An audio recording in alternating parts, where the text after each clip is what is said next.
Thank you and welcome to the show this morning. The topic this morning is the Federal Republic of Nigeria at 50. And of course, we're indicating that this is the 51st celebration of the Federal Republic of Nigeria. And we're also fortunate to have with us the ambassador to the United States from Nigeria, Dr. Adefuye. And of course, Dr. Adefuye will give us some information in reference to his background, his education, and some of his experiences during this first segment.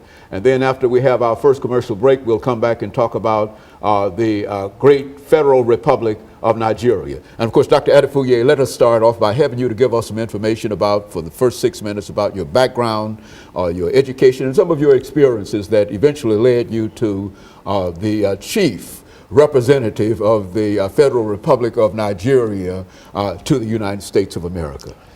Well, thank you very much for having me. And let me say how pleased I am to be here, to be in Nashville. It's been a very quite stimulating experience. And talking about myself is something one finds a bit hard to do because one was brought up as a Christian and one has to acquire those virtues, demonstrate those virtues of humility. But one has a lot of reason to be grateful to God. Mm-hmm. I often describe myself as an academic diplomat. My children met me as a university lecturer, and now they seen their dad transformed to becoming a diplomat. Mm-hmm. I started life as an academic. Having gone to the University of Ibadan, I own Harvard. Mm-hmm. I got a BA degree in history, mm-hmm. and I went on to Uganda and also to the UK to do a PhD on aspects of colonial history of Uganda, which is the way the British related to the Ugandan people. And finishing that, I came back to the University of Lagos and worked as a lecturer and climbed all the steps from lecturer 2 to lecturer 1 to senior lecturer to associate professor and then professor and head of department. All this was between 1973 to 1987. And then I became professor and head of history department.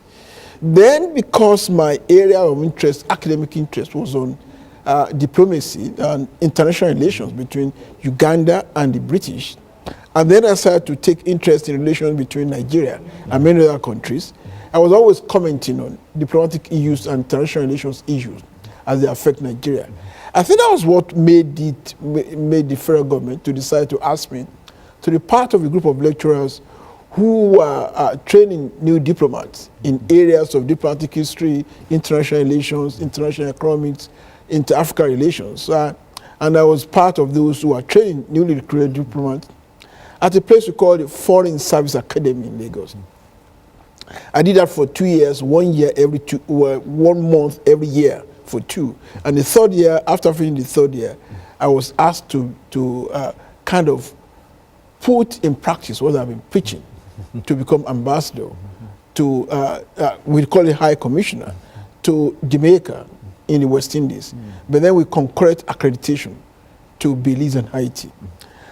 It was a very good experience because being in Jamaica and seeing people of African descent in the West Indies, I thought it was necessary to use my experience as a historian to reconnect them to their homeland. And that's what I did most of that time. And it was very, very good experience for 4 good years. I was very well received by people of Jamaica and I enjoyed it. I think the kind of quality performance I did there influenced the government to send me to the United Kingdom as Deputy High Commissioner in charge of Nigeria's relations with many countries, many international organizations, the UN, the Commonwealth, and the European Union.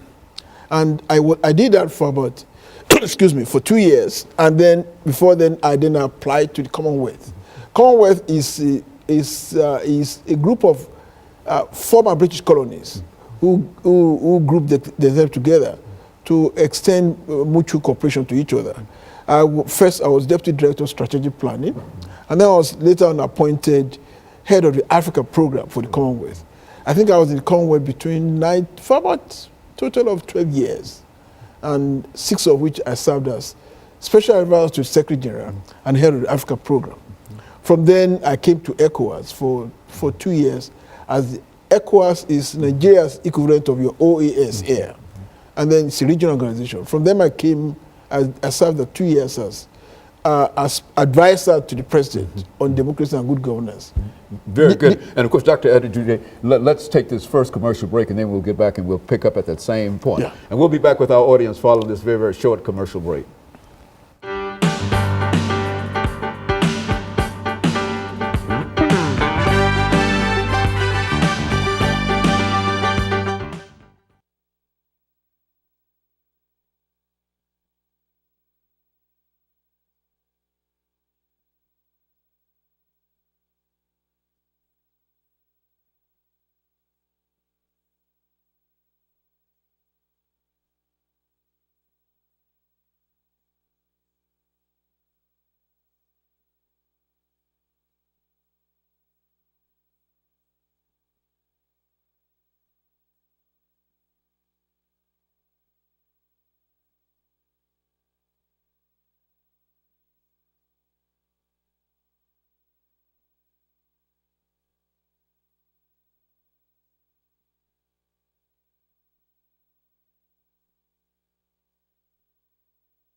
Thank you and welcome back to the second segment of the show for today. We're talking to the ambassador for the Federal Republic of the West African nation, Nigeria, and he's given us some information in reference to his background, his education, and some of his experiences. And now we would like to, Dr. Adefuye, to talk about some other aspects of it, to talk specifically, since this is the 51st anniversary of the Federal Republic of Nigeria, to talk about, and as a scholar in a real sense in reference to colonialism and et cetera, talk about some of the events and some of the situations over the next 8 minutes that eventually led you to independence. Well, Nigeria was a British colony. We were colonized by the British.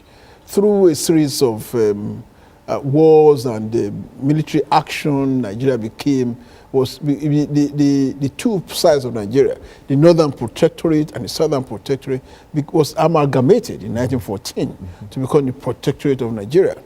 And then we had colonial rule, and you had the British conquered the country steadily, incrementally, and brought the whole country together under colonial rule. Colonial rule, as you all know, was a kind of carefully designed exploitation of the resources of the colonies to the advantage of metropolitan power. So colonial rule was such that it was for economic reasons. Tap our resources used to develop their country. And that's what happened with us. And we took part in the First World War, the Second World War on the part of the British. And after the Second World War in 1945, the doctrine of self-determination came up. And the people started agitating for independence. And the agitation for independence was led by Nigerians who had been abroad to study and who had been conversant with some of those principles. The Human Rights Declaration, the Human Rights Charter, and they began to question British rule over them, because based on the logic and principles they have learned while studying abroad.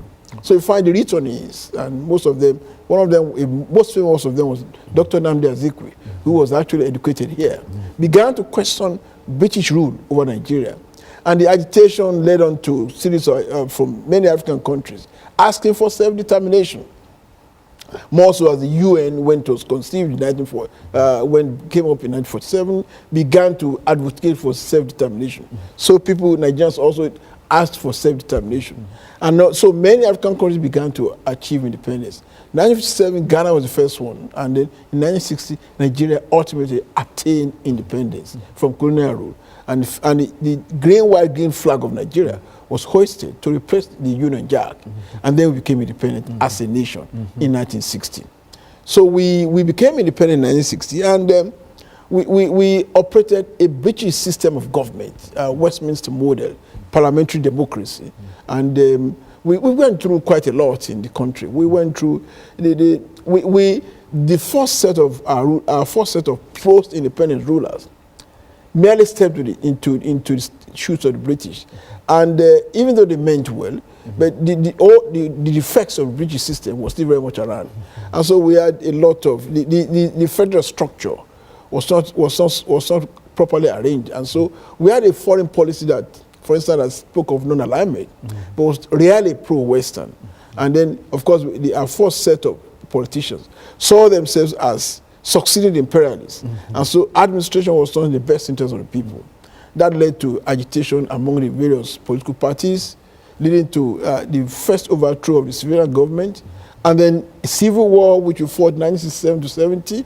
And then, but by the end of the civil war, it was clear to everyone that Nigerians will have to live together as the same people. And so the civil war ended with General Yakubu Gowon, who became head of state, saying that no victor, no vanquish, that nobody would ever question the territorial integrity of Nigeria. And we were prepared to live together as one indivisible set of people. So since then, and a lot of things happened after this. But during the Civil War, one good thing was that oil was discovered in commercial quantity, and Nigeria became an oil-producing country. Right now, we're the fourth largest supplier of crude oil to the United States. So we became, and then there was agitation for a change of the constitution. Quite a number of people believe that the Westminster model was not quite suitable. And that was why we had a military coup, we had constitutional problems and all that. And then we decided to adopt the American type Republican Constitution. And so that's what we are currently practicing right now. And so we have a Republican type Constitution with a presidential system, governors in states, president in the center, and that's what we've been. I mean, that's not been without. I mean, that's what some of the political scientists, some of us say that it's not the system of government that matters; it's the way it is administered. In spite of the change from the Westminster model to the Republican system, from British system to the American system, we still had military coup d'etats. We have had so many military coup d'etats, many military takeover of government. Like we had, there was one in 75, there was one in 79, there was one in 83. But right now, people are tired of military rule. Since the collapse of the Berlin Wall and the end of communism, and the wave of democracy all over the world, people are now beginning to question the rationale for military rule. So we've got to a system whereby democracy as a system of government has become established in the country. And we may have our problems, but we will not allow any set of soldiers to come and take over and take over anymore. And so democracy has come to stay.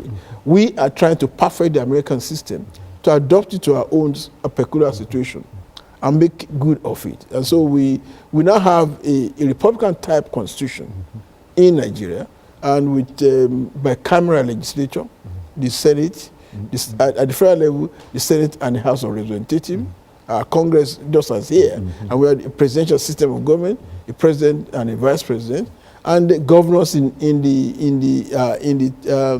36 states with the federal capital territory. So we have a system similar to that of yours. But there are still problems, there are still challenges in the way it is administered. So that's where we are right now. And of course, I think we're getting ready for our first commercial break.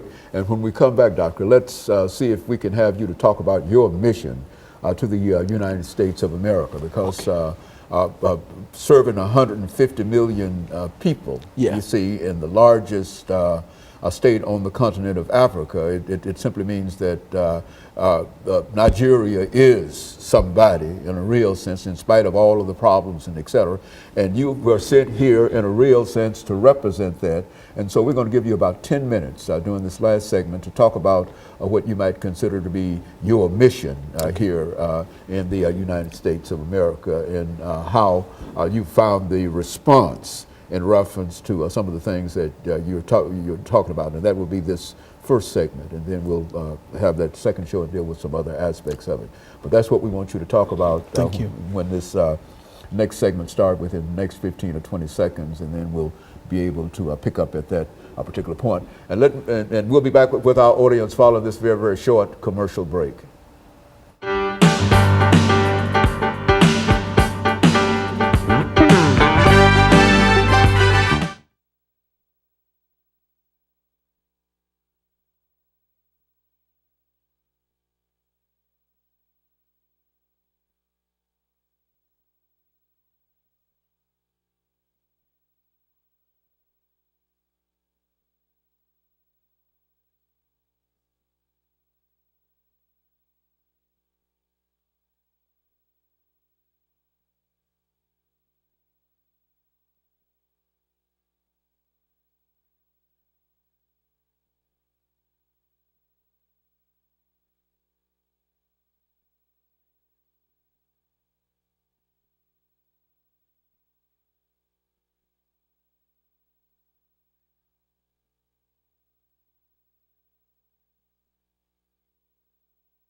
Thank you, and welcome back to the final segment of this section of the show for the morning. And we're talking about the Federal Republic of Nigeria, and this, of course, is part one of that report. And we have with us the ambassador from the state of Nigeria, who has given us some excellent information in reference to the country itself. And now what we'd like to do is to talk about his mission to the United States. And of course, Dr. Adefuye, let's see if we can have you to talk about your mission. Well, my mission to the United States is not different from that typical of ambassadors. An ambassador to a country is supposed to represent the interests of his own country in his country of accreditation. In my case, United States of America. And I'm expected to promote good relations between my country and the United States, be it in areas of commerce, in areas of culture, in areas of diplomacy, and also to, because we are a developing country and the U.S. is the most powerful nation in the world, most endowed, to see the way in which I can relate to the United States government in a way to help achieve our developmental aspirations. To start with, there are quite a number of I always say there's a commonality and a conviviality of interest between Nigeria and the United States. First, the United States is the country where you have the largest concentration of Nigerians outside Nigeria. And Nigeria as a country is of strategic interest to the United States. First, with a population of 150 million, 1 out of every 5 Africans is in Nigeria. 1 out of every 9 black persons in the world is in Nigeria. And Nigeria is the 4th largest supplier of crude oil to the United States. There are in the United States, there are over 1 million of Americanized Nigerians. That is, people who are born in Nigeria and have taken over the American, they've lived here enough, acquired American passport, and are contributing very positively to the economic development of the United States. So there is that community of interest. And I do know that in the United States officials recognize the strategic importance of Nigeria, because with that kind of population, that kind of strategic importance, and the U.S. being the leading nation in the world, the only superpower, America has taken it upon himself the task of ensuring there's peace and security in the world. If there has to be peace and security in the world, there has to be peace and security. There has to be peace and security in Africa. And if there has to be peace and security in Africa, that peace and security must start from Nigeria. That what the United States government has recognized, and do we also recognize, and that explains the very good nature of relations that do exist between Nigeria and the United States. That was started since when I came, and before I came there were some problems, but now the United States government, with the advent of President Goodluck Jonathan, they know that Nigeria now has purposeful leadership, a leadership that is responsive and responsible, a leadership that is willing and able, a leadership that's prepared to tackle the fundamental problems of the country and create a Nigeria which will be of immense usefulness to the United States.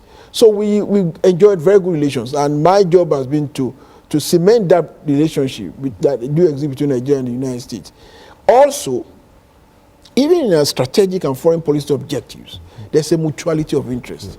Nigeria and the U.S., we want a world that is free of nuclear proliferation, a world that is free of terrorism, and a world in which the principles of democracy, human rights, rule of law dominate, and a world in which features more of consultation, cooperation, as distinct from confrontation.